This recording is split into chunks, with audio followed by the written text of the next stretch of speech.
የኢትዮጵያ ፓስፖርት አይቻልም እንዴ? ታዲያ የት ነው የምንሄደው? እኔ ጉዳችን ፈላ። ምንድነው አልፋለች አልቅሼ ነው የለመንኩት ብላችሁ ታምኑኛለህ?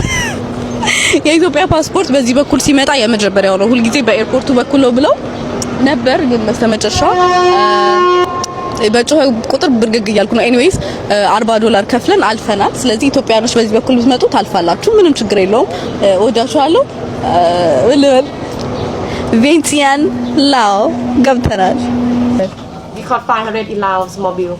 Oh, okay. This one you said? Sorry, thank you. Thank you. This for you? ሶ ጋይስ $1 21,000 የላኦ ብር ነው። ስለዚህ $21 466,500 የነሱን ብር ሰጣኛለች። ስለዚህ $50 ብቀይር ሚሊዮነር ነበርኩኝ። I'm a millionaire.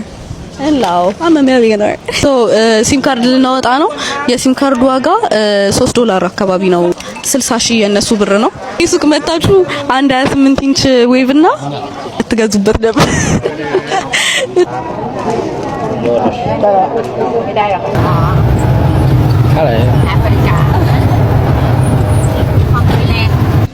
በቪዛ ካርድ እየሞከርኩኝ ነበር።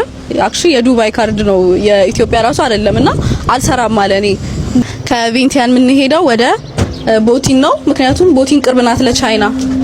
አሁን 3,300,000 በኤቲኤም ሳወጣ አሳያችኋለሁ። እሺ ካለ ግን ከሰራ ኪፕ ነው የሚባለው የነሱ ብር እንዴት እንደምትሞቅ 2 ሚሊዮን ብር ማለት ይሄ ነው።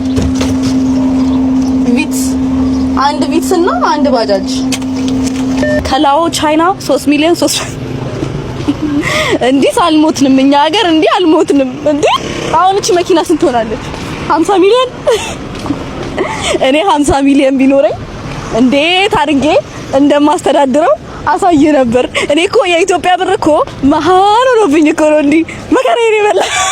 አሁን ቫንቬኝ ነው ያለነውና ጸዲ ነገር አለ እዚህ ስለተባለ አንድ ቀን ለማደር ወስነናል። ሶ ነገ ወደ ቻይና እንሄዳለን ማለት ነው። ብቻ ዛሬ ሆቴል ይዣለሁ። ሆቴል ቼክ-ኢን እናድርግና አሳያችኋለሁ የት እንደምሄድ። ሶ ጋይስ የላኦን መንገድ እያሳያችሁ የሆነ ነገር ልበላ እና ላኦ ላይ በጣም ብዙ ሀበሾች አሉ። እነዚህ ሀበሾች ደግሞ አሪፍ ስራ ትሰራላችሁ እስከ $1,000 ይከፈላችኋል በማለት በሰው ተታለው የሚሄዱ ናቸው። ስለዚህ ማንኛውም ሰው ዘመድ፣ ጓደኛ ላኦ ልውሰዳችሁና እዚህ መታችሁ የምትሰሩት ስራ እና ደግሞ የተባለው ደሞዝ ራሱ አይከፈላችሁ፣ ቀጥታ ነው ዲፖርት የሚያደርጓችሁ። ስለዚህ እንዳትመጡ ፕሊዝ። እና ቭሎጋችን ነገ ይቀጥላል። ጸዲ ነገር አሳያችኋለሁ። ወዳችኋለሁ። ባይ